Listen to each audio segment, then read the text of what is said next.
మనసు దోచే ఇకబెనా ఆర్ట్, ఆకట్టుకుంటున్న ఆకృతులు.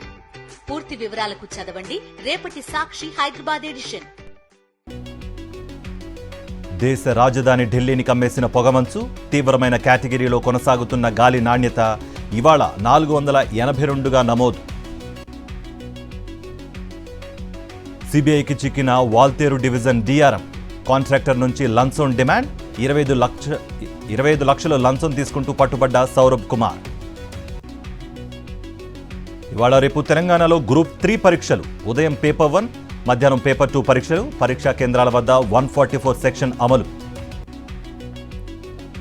మూసి పరివాహక ప్రాంతాల్లో బీజేపీ లీడర్ల బస. 20 బస్తీల్లో 20 మంది నేతల పర్యటన. ఎల్లుండి వరంగల్లో ప్రజాపాలన విజయోత్సవాలు.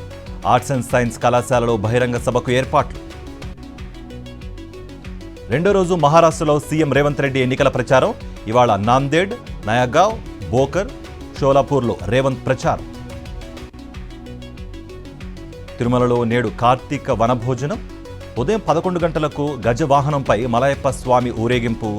వైభవోత్సవ మండపంలో ఉత్సవమూర్తులకు స్నపన తిరుమంజనం. తిరుమలలో పెరిగిన భక్తుల రద్దీ. 17 కంపార్ట్మెంట్లలో వేచి ఉన్న భక్తులు. సర్వదర్శనానికి 10 గంటల సమయం.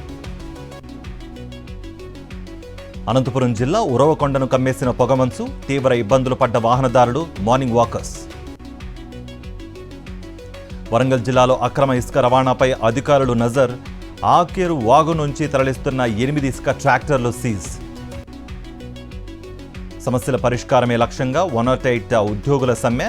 నవంబర్ 25 నుంచి అత్యవసర సేవలు బంద్.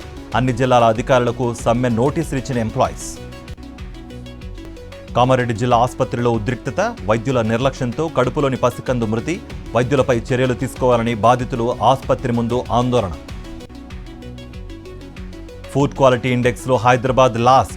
నాణ్యతా ప్రమాణాలు పాటించని 62% hotels. National crime records bureau రిపోర్టులో వెల్లడి. రెండో రోజు నైజీరియాలో ప్రధాని పర్యటన. ఈ నెల 21 వరకు నరేంద్ర మోదీ ఫారిన్ టూర్. రేపు ఎల్లుండి బ్రెజిల్లో G20 దేశాల సదస్సు. ప్రముఖ పుణ్యక్షేత్రం బద్రీనాథ్ ఆలయం మూసివేత. వింటర్ సీజన్ కావడంతో తలుపులు మూసివేసిన అధికారులు. మణిపూర్లో మళ్లీ చెలరేగిన హింస. నిరవధిక కర్ఫ్యూ, ఇంటర్నెట్ సేవలు బంద్. ఆఫ్ఘనిస్తాన్లో భూకంపం. రెక్టార్ స్కేల్పై తీవ్రత 4.4గా నమోదు. ఉక్రెయిన్తో యుద్ధంలో రష్యా కొత్త ఎత్తుగడలు. డెకాయ్ డ్రోన్లతో ఉక్రెయిన్ను ఏమార్చే ప్లాన్.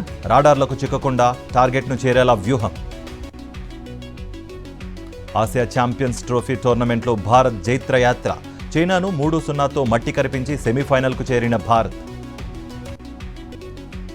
నైరుతి బంగాళాఖాతం నుంచి కొమరిన్ తీరం వరకు ద్రోణి విస్తరణ. వీటి ప్రభావంతో ఏపీలోని పలు జిల్లాల్లో వర్షాలు పడనున్నట్లుగా ఏపీ ఎస్డీఎంఏ వెల్లడి.